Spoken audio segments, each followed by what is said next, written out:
Hi, I am Dr. Sisir Kumar Patra, hematologist, hemato oncologist and bone marrow transplant physician, Narayana Hospital, Howrah. Today we are here to discuss about the allogeneic stem cell transplantation. What is allogeneic stem cell transplantation? It is basically to collect the stem cell from somebody else and it should give to the patient.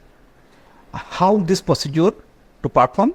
We have to do HLA 10 by 10 match donor either from the family or from the some registries. After defining the donor, we have to collect the stem cells from the donor.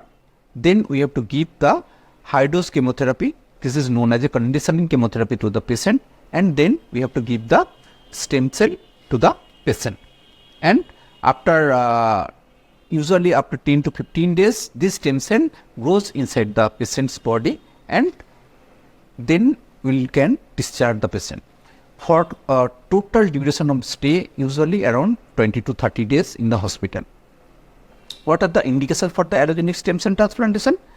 For thalassemia patient, for aplastic anemia patient, these are the benign disease. Some sickle cell anemia we can do or allogeneic stem cell transplantation. For immunodeficiency disorder, we have to do allogeneic stem cell transplantation.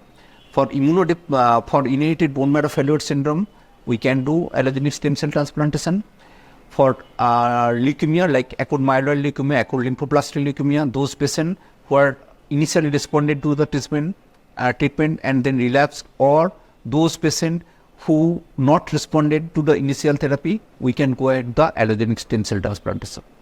For lymphoma like Hodgkin and non-Hodgkin lymphoma, those patients relapse or those patients who are not responded to the initial refractory to the initial chemotherapy, and those patients relapse after the autologous stem cell transplantation, we can go ahead with the allogeneic stem cell transplantation. Thank you.